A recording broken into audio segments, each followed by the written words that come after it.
Hey everybody, hope you've been having a great week. I haven't, but I'm doing better, and that's all that matters. But I wanted to talk today about Super Mario RPG. I know it was announced a couple weeks back. I just didn't get around to kind of putting some words down about it.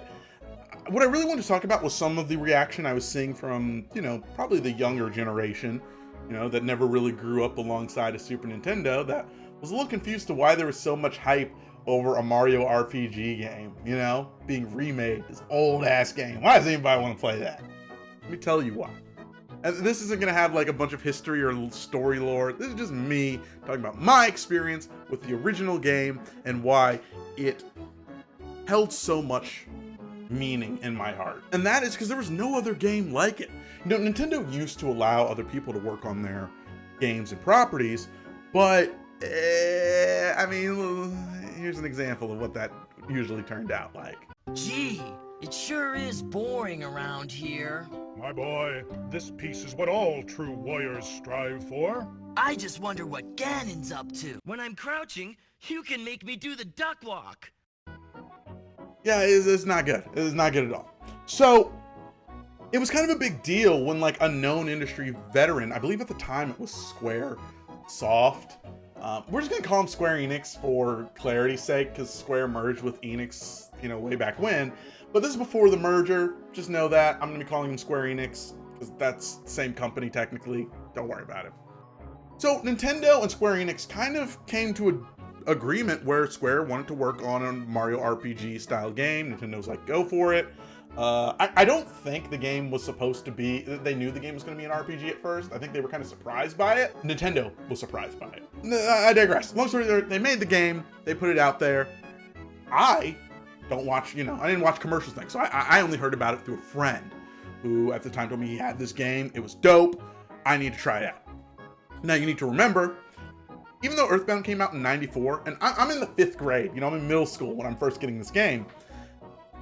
It's not 94. Like, this is like maybe like 2000, 1999, sometime around like that era. I never played Earthbound, and I didn't know Earthbound was a game. So this is the first RPG of its kind that I'm playing that isn't like a medieval, we have swords and armor. And I wasn't super into RPGs yet at that time. But Super Mario RPG changed my mind on the RPG genre as a whole. I thought that they were just, I don't know, like these complex random number combat games that were hard to play. Instead, what I was greeted to when I turned on Super Mario RPG was something with beautiful graphics. Akin to the Donkey Kong Country series, it's that 3D models that are then like turned into sprite sheets and then upload into the game. It looked beautiful. The music hit like no other game hits. I'm talking like people during this time, there's a website called OC Remixes. Just the Forest theme alone, which you've heard playing as I've been talking, literally was remixed so many times because the music was just so banger. And I'm talking like, this is an era where you can't just like go on YouTube. I don't think existed yet. So you can't just like type, hey, Forest theme into YouTube and see all these people that like made it. No, like this is a platform for remixes of music. So OC Remixes had like a ton of Mario RPG remixes that like people love. Artwork was all over the place. But it was one of those games that we knew we were never going to get another of. Why? Because of the fact that like Square technically owned the game for the most part. Like, how can I put this? Nintendo made a deal with Square to make a game. So they're like, hey, we're Nintendo. You can use our characters. Please, put them in fun situations and things like that. But every character that Square Enix creates to make that world is theirs. That's Square's. So they created Geno, who was a fan favorite. You've probably heard of him from like the Mario polls that people did, desperately wanting him in Smash. Mario polls, I'm gonna say Smash polls, whatever. And the reason is because like, that first Super Mario RPG game had so much character and personality dripping from every inch of that game. It was beautiful. Like, the world of the Mushroom Kingdom was a lot more expanded upon. You've had this cloud city of a race of cloud people you've never seen before. There's like toad people, and I don't mean like the mushroom toad. I mean like actual like frog toad people and tadpoles. Like they're a small little tiny pond village of people that are cool and exist. There's moles that like mine and live in this mining town that everyone loves. Like, it was a glimpse into the Mushroom Kingdom that the average fan of the Mario series would have never ever experienced playing Nintendo's idea of what the Mushroom Kingdom should be. So there was a lot of wonder and awe when it came to me playing this game. Like, I was just like, oh my god, what is next? What do they have? And they go out of their way to immediately go, hey, this is not going to be your standard Bowser kidnap the princess affair here. The first thing you do is go save the princess because Bowser kidnapped her, right? This is in like the first 10 minutes of the game. After beating Bowser, immediately, you're in his castle, a sword descends from on high, piercing the castle and sending Princess Peach, Bowser, and yourself all flying through like the 4 winds. And then you're on a quest to figure out what is this weird sword that now exists in Bowser's kingdom. Where did that, come from? The Bowser's castle. And what are these weird, like, almost inorganic plastic metal creatures that are like roaming the land? Well, you'll still have, your combat with your standard, Koopas and Goombas, things like that. There are all sorts of like enemies that start to shift away from what you would think a standard Mario enemy would be. I remember standing out for me the most is when you get to like the weird sewer level of the game. Underground, while a lot of the enemies are still like kind of like these simple, I would say like Mario adjacent kind of characters, they look like they can fit in a Mario game, but sometimes they're a little off in their look. There's like a weird creature in the sewers named Bellum or Bellum, I forget. But like, he is just this creepy monster that like lives in the bottom of the sewer and eats people. Doesn't care. He will eat anything. He will eat you because he's a monster in the sewer. And it's like, why have I never heard of this weird sewer monster before? Like, that's the kind of interesting set pieces that this game had. And again, you need to remember, I think Mario World was the newest Mario game I'd played at the time. There was nothing like kind of establishing a Mario World out there, Even Mario World, it's like, yeah, I've got like a whole island you can go to, but it's just like linear levels that are meant to be platforming challenges, not levels that are giving you personality or information about the landscape you're a part of. But this game was a banger. I loved it. I played hours of it, beat it. And what sucked is we never got more of it. A lot of people really, really love this game, like not just for its look and feel and personality of the characters, but the combat too was amazing. It's probably the first game I played that had like an active combat where, a lot of people at the time, let's say you had like Pokemon Red or Blue, and let's say we're in an RPG fight with, another Pokemon. A lot of times myself, and I don't know if you're someone as well, we would like mash on the buttons or like, try to time our button presses with the attack, because in our child heads, for some reason, we thought hitting the button would like maybe do more damage or make the attack crit or something. It was something that people in the back of their minds felt, but the games never really implemented that feature, It was more of a mental feature. People wanted to be real, but the games didn't have that. Super Mario RPG did. If you were Mario and you jumped on a Koopa or something and you pressed your button timing just at the right time, Mario could, jump and do extra damage. Or if an enemy went to hit you and you pressed the button, you would maybe go into like a block animation if timed just perfectly. It made you feel more that you were playing more of an active role in combat than say your standard RPG where you just do the attack and the attack, flies off. But we wanted more of that. And the fact that Square Enix owned basically this entire property with like some input from Nintendo meant that unless they made another deal, we weren't getting a Super Mario RPG 2. And that isn't to say that like, a deal couldn't be made, but like you have to look at it like this. The Super NES was like a console that was already on the outs. The 64 was coming on the way. And I don't know when the PlayStation was kind of announced, how it kind of fit into things, but I do know it was a big deal back then for Square Enix to be leaving the Nintendo platform and making games kind of exclusively for Sony. You know?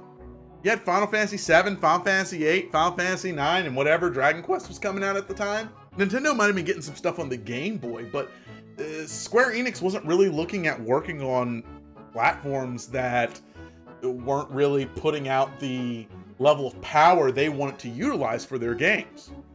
So if they have no interest in making a Super Mario RPG at the time, and Nintendo's a little salty because, you know, they kind of walked away a bit, they don't want to work with Enix at the time, Nintendo decided to make their own play at it. They went with, you know, the Paper Mario series that we all know and love and hate. And I have to be honest, Paper Mario 1 and especially Paper Mario 2 are great evolutions for the series.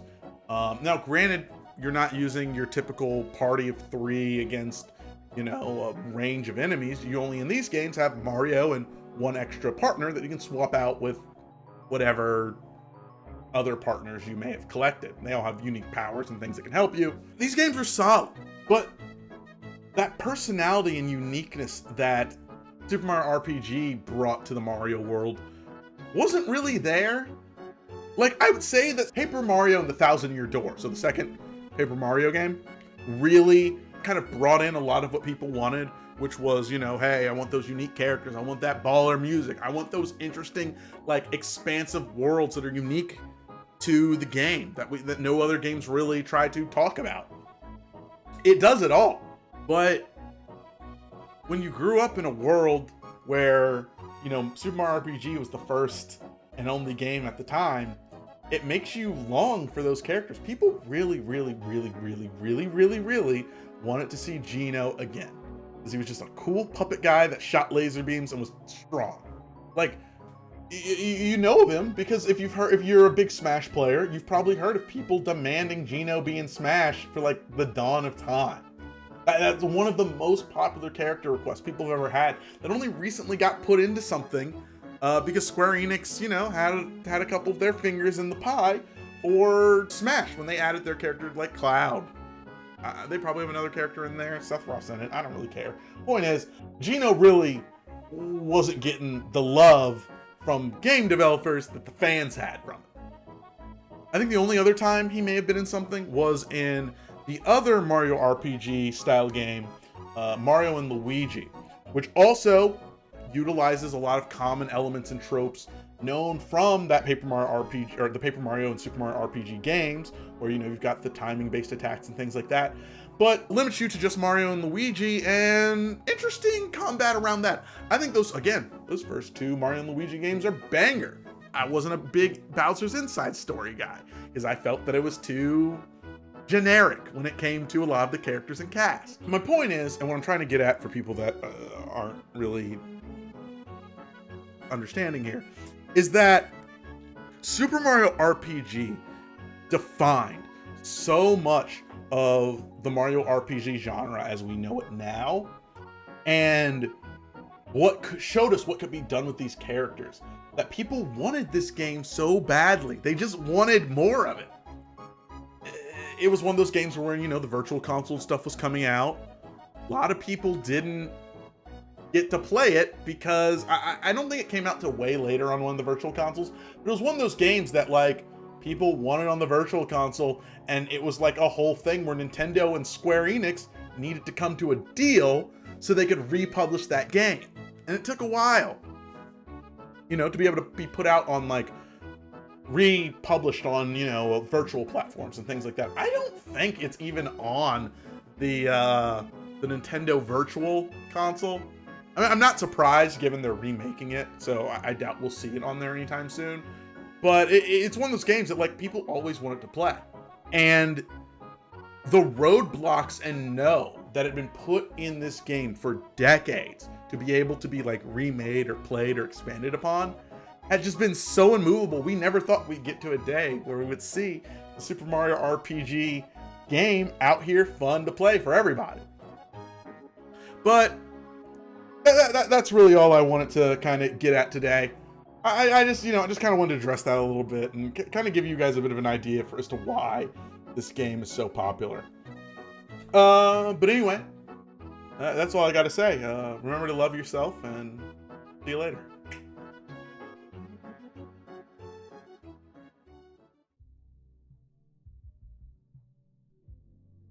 Hey guys, sorry for the, more kind of off the cuff kind of video here. I am working on a more nuanced video. They take time to kind of plan out and write, and I like putting things out on my channel for people to kind of, just kind of have a little bit of a conversation. If you have something you want me to talk about or a video you'd like me to do, please leave a comment down below. I would love to talk to you and, maybe talk about something you're interested in. I am working on multiple projects right now behind the scenes. I know it's a little weird. Streams have been down, and like I said, a lot of that's been due to my own personal issues that have been going on lately. And so I apologize for anybody that's been wanting to see more detailed kind of videos and things like that. Those will be coming soon. Same for the stream. I apologize there haven't been a lot of streams. I was trying to do it like 4 days a week, and it just wasn't able to happen, but we're working on stuff. There's a Sludge Life stream going up here soon, and some of those streams will get cut up and put on here, as well as my horror series I'm working on. I know this is not really a horror series. I don't know what you call those sort of things. I'm working on like a YouTube sort of thing that is kind of, I'm only working on by myself, because I don't have people to work on this kind of stuff with.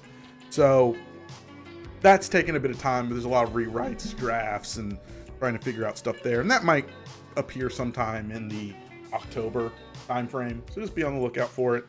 And, your likes and subscribes are always meaningful to me.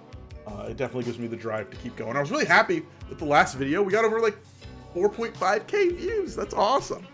Granted, the likes to dislikes on it were pretty bad, but I mean, I don't care what a bunch of like entitled gamers have to say about underage undergarments. You know what I mean? Like, it's just not a thing I care about as someone who plays video games to have fun. I'm not looking to get mad over bullshit all the time. Although I do still get mad over it, but that's neither here nor there. Anyway, please, be on the lookout. More content coming soon. And, yeah, you have a great day. Remember to love yourself, and bye.